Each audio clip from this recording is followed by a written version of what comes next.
कृष्ण हे कृष्ण हे कृष्ण हे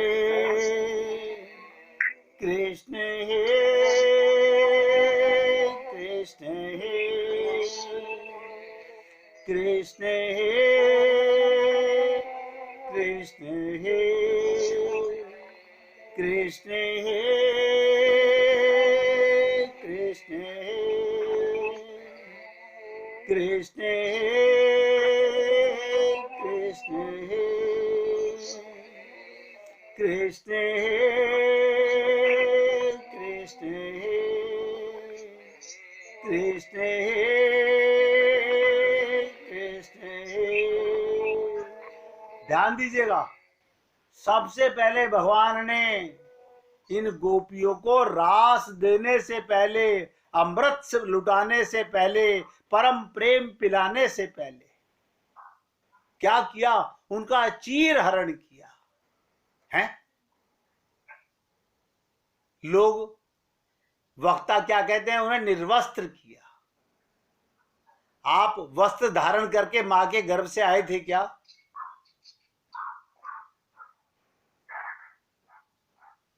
क्या बच्चे को अपने देह का ज्ञान होता है क्या? क्या वो आते ही मम्मी से कहता है मम्मी मुझे ढक दो, शर्म आ रही है? तो ये अपवाद, ये अज्ञान धीरे धीरे हमने उस पर लाद दिया। वो तो अपने आप को आत्मा मानता था। आते के साथ प्रत्येक जीव, किसी जाति, किसी धर्म, किसी संप्रदाय, सब रोते हैं। बालक पुकारते हैं परमात्मा को आत्मा से, कहां गए गोविंद, कहां गए मेरे नारायण? अभी तो अंदर थे, मैं तो बाहर तुम्हें ढूंढ रहा हूं, तुम नजर नहीं आ रहे। लेकिन धीरे धीरे देखिएगा अज्ञानता कहां तक बढ़ गई। हम लोग 1000 सत्संग में लोग बैठे हों, स्त्री को बहुत ध्यान से सुनिएगा, कितना भान रहता है उनका, जरा पल्लू नीचे हो जाए झट ऊपर करती हैं, झट अपना पल्लू ऊपर करती हैं। क्या, किस लिए? अपने देह को छुपाने के लिए। बार बार ये कभी नहीं करती कि अपने आप को डांटें, हे आत्मा फिर देह माना, हे आत्मा फिर देह माना, नहीं करती। कितना गलत अभ्यास है ये। फिर चीरहरण क्या होगा? अज्ञानता मिटाना, चीरहरण का मतलब अज्ञानता समाप्त कर देना, देह में रहते हुए बेदेही हो जाना। जनक जी क्या थे? बेदेही थे, देह में रहते थे, राजा थे, लेकिन देह से प्यार नहीं, अपने को देह ना मानना। जो व्यक्ति, नोट कर लो, अपने को शरीर मानेगा, आत्मा होते हुए जड़ मानेगा, चेतन होते हुए, धिक्कार की बात है। अपनी तो अज्ञानता को हम छुपाते ही हैं, हम अपने गुरु के मुख पर भी कालिस पोतते हैं। क्या सीखा हमने गुरु से? ये माधुर्य भाव सुनने में बड़ा अच्छा लगता है। सबसे बड़ा त्याग है इसके अंदर कि अपने को देह ना मानना, देह की ममता, देह का मोह। इसी के कारण तो आपका संसार में मोह, संसार में ममता, संसार में आसक्ति है। और भगवान ने उन गोपियों को देखना चाहा कि ये वो गोपियां जो अनंत जन्मों से मेरे प्रेम की प्यासी हैं, आज लीला करने के लिए स्त्रियां बन के आई हैं। जरा देखूं तो सही इन्हें देह का। उनको भी यही ज्ञान था, अपने को देह मानती थी। जब वो निर्वस्त्र होकर स्नान कर रही थी और भगवान ने उनके वस्त्र चुराए तो उन्हें भी यही लगा कि हे केशव हमारे वस्त्र दे दो, हम निर्वस्त्र बाहर नहीं आ सकते। भगवान ने कहा इसका मतलब कि माया महाठगनी हम जानी, ये माया का हमारे ऊपर ऐसा आधिपत्य हो गया है, हम आत्मा होते हुए देह मानने लगे अपने आप को। कभी सीतारामाचार्य जी से किसी ने पूछा कि गुरुजी ये इस देह में हरि मिलत का मतलब क्या है? नहीं पूछा, क्योंकि मन में जिज्ञासा हो, लालसा हो भगवान को पाने की, आग हो।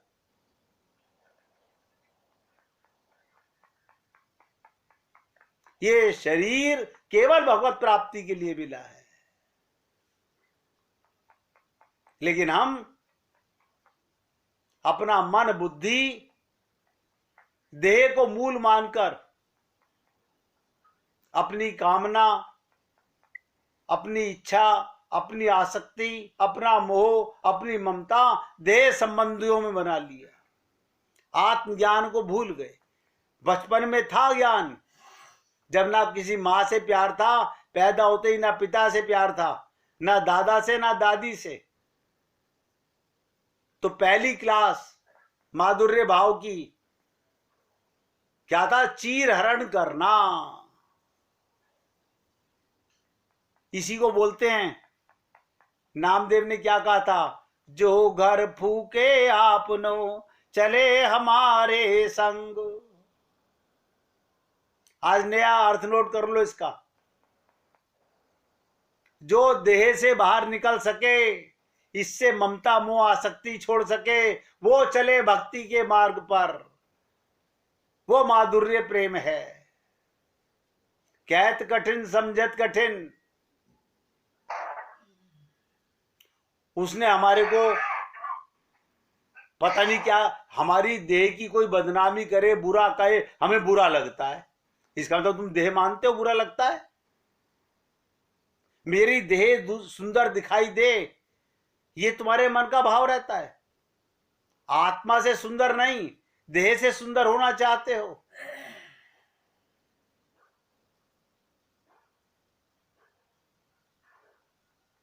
तो इन गोपियों के योग माया ने, भगवान की पर्सनल पावर ने, ये वो पुण्य आत्मा थे जो दंड कारण के ऋषि मुनि थे, जनकपुर की गोपियां थी, अयोध्या वासिनी थी, लक्ष्मी की सखियां थी, 28 प्रकार के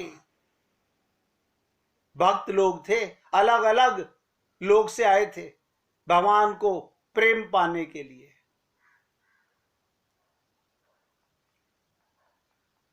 जब इनका चीर हरण हुआ, देह से बाहर आ गई और वो कृष्ण है करने लगी कि कृष्ण, हमें पता चल गया हम देह नहीं, हम आत्मा हैं।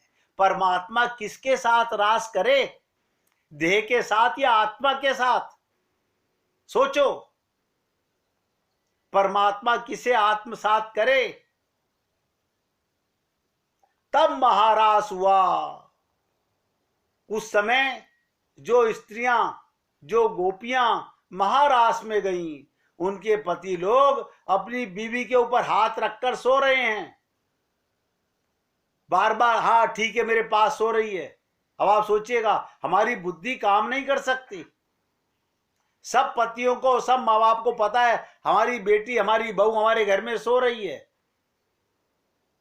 भागवत के 10वें स्कंद के 33वें अध्याय का 38वां श्लोक, 10, 33, 38। क्या किया योग माया ने?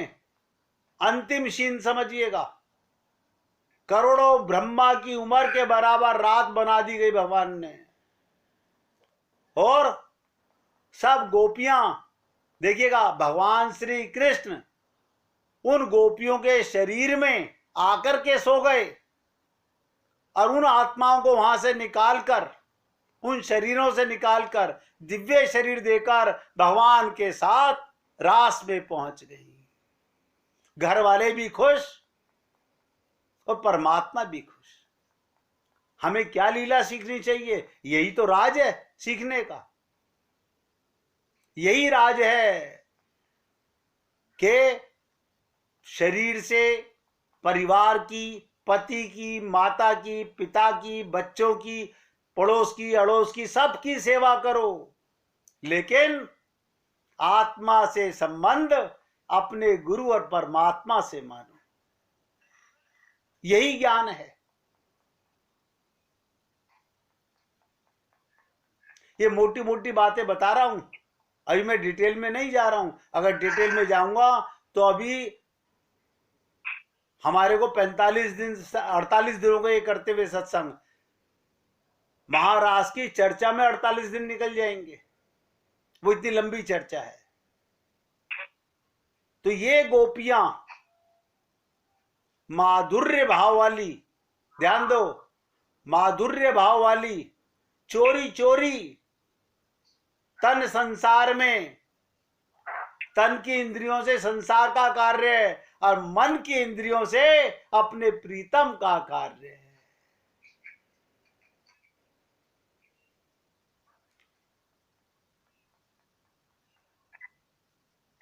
माधुर्य भाव वाले भक्त लोग क्या करते हैं? प्रेम अनुराग भक्ति के आगे, ध्यान दो, एक और आगे छलांग लाई उन्होंने, ये भावावेश भक्ति तक पहुंच जाते हैं, यानी महाभाव तक। बस अंतिम सीमा है भक्त की। भक्त कहां तक जा सकता है? महाभाव तक।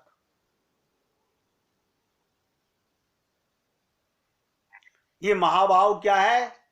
बैठे बैठे रोने की रुत है पागल होने की, आंखों को जिद आन पड़ी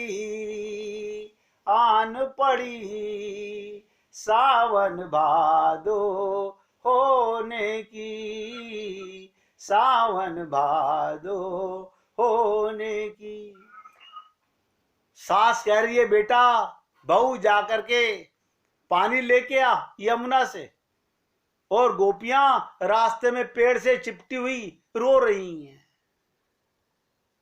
पति मार रहा है, उनके शरीर को दर्द नहीं हो रहा, क्योंकि शरीर है ही नहीं उनका, उन्हें आभास ही नहीं है। ये महाभाव की भक्ति, इसके आगे कोई भक्ति नहीं, अंतिम सीमा है। किसके लिए? हम लोगों के लिए, जीव के लिए। ये जितने भी ऋषि मुनि संत महात्मा रामा अवतार में, कृष्णा अवतार में, महालक्ष्मी की सखियां, ध्यान से सुनिएगा, जिस किसी ने भी जीव के शरीर में आकर भगवत प्राप्ति की है, उनकी अंतिम महाभाव की भक्ति अंतिम सीमा है। ये सीट बिल्कुल अलग है, लेकिन जो जीवों के लिए नहीं, इससे आगे की जो सीट है वहां कोई नहीं जा सकता। इससे आगे भी एक सीट है, मैं चर्चा कर देता हूं।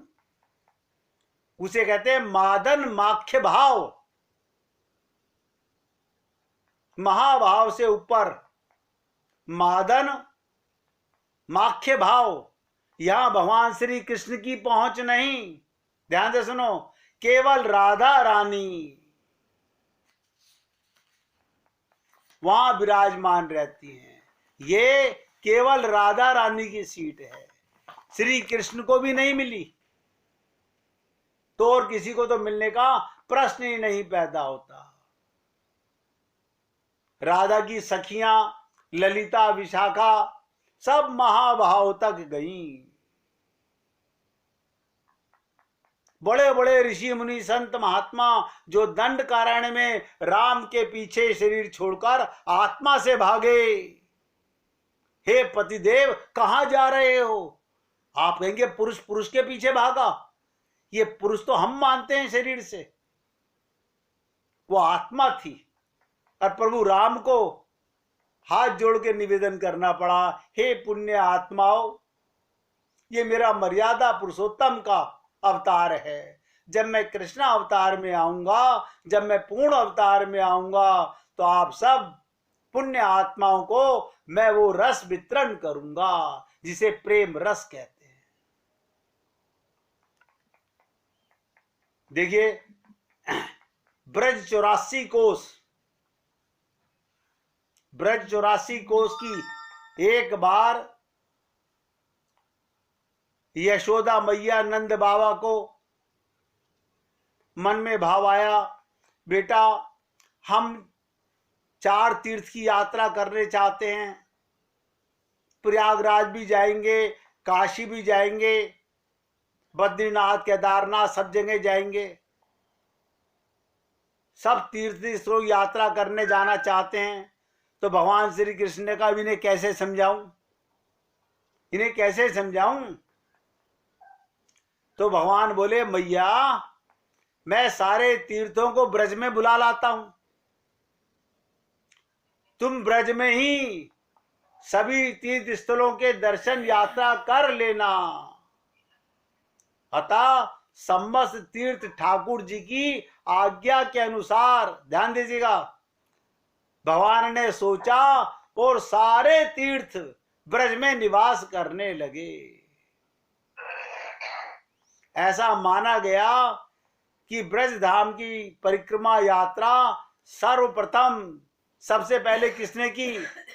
चतुर्मुख ब्रह्मा जी ने की थी, सबसे पहले ब्रह्मा जी ने की थी। जब उन्होंने बछड़े चुराने के पश्चात अपनी त्रुटि मांगी, क्षमा मांगी भगवान श्री कृष्ण से, ब्रह्मा जी ने अपराध की शांति के लिए स्वयं श्री कृष्ण ने उन्हें ब्रज 84 कोस की परिक्रमा करने का आदेश दिया था। तभी से ब्रज की यात्रा का सूत्रपात हुआ। भगवान श्री कृष्ण के प्रपौत्र बद्रीनाथ जी द्वारा ब्रज यात्रा की गई। आजकल भी रसिक संत शिरोमणि हरिदास जी, हरिवंश जी, वल्लभाचार्य जी, हरि राम व्यास जी, चैतन्य महाप्रभु, इन सभी वैष्णवों ने ब्रज यात्रा का सूत्रपात किया, जिसे लाखों भक्त प्रति वर्ष करते हैं। लेकिन मुश्किल एक बहुत बड़ी है, वो परिक्रमा तो करते हैं लेकिन शरीर और परिवार के सुख के लिए, आत्मा का सुख भूल जाते हैं। उन्हें ये तलक ज्ञान नहीं ब्रज शब्द का अर्थ क्या होता है। 84 कोस ब्रज की यात्रा तो करते हैं लेकिन ब्रज का ज्ञान नहीं है। अब ध्यान से सुन लीजिएगा, सत्य, रज और तम, ये तीन, कोई सात्विक है, कोई राजस है, कोई तामस है।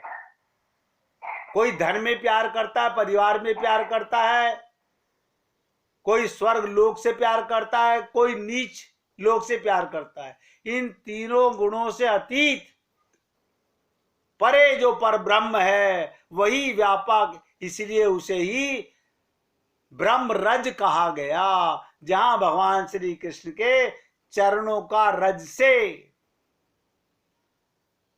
उसे ब्रज कहते हैं।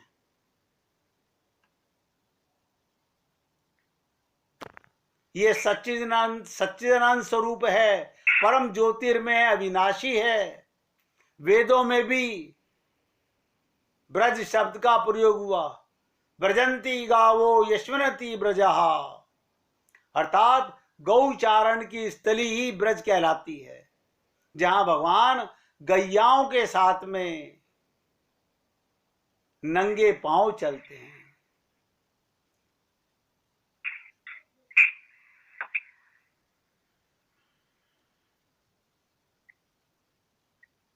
और ब्रज की महिमा क्या है? हमारे देश की पवित्र भूमि ब्रज का स्मरण करते ही, देखिएगा, एक सज्जन इंग्लैंड के अंदर अपना पासपोर्ट दिखा रहे थे। जब वो गए, बोले जी, उनने पूछा आपका जन्म कहाँ है, डेट आपकी बर्थ प्लेस क्या है? उन्होंने लिखा मथुरा। वो व्यक्ति अंग्रेज अपनी सीट से उतर के आके उसके चरण छूने लगा। आप लॉर्ड कृष्णा जहां जन्म हुआ था वहां आपका जन्म हुआ है। क्यों? ये 84 कोस की भूमि पृथ्वी नहीं है, ये गोलोक से आई है, हमें ज्ञान नहीं है। हृदय प्रेम रस में नाम सुन के सरोवर हो जाता है। ब्रज का नाम सुनते ही भगवान श्री कृष्ण की बाल छवि का मन मस्तिष्क में दर्शन होने लगता है।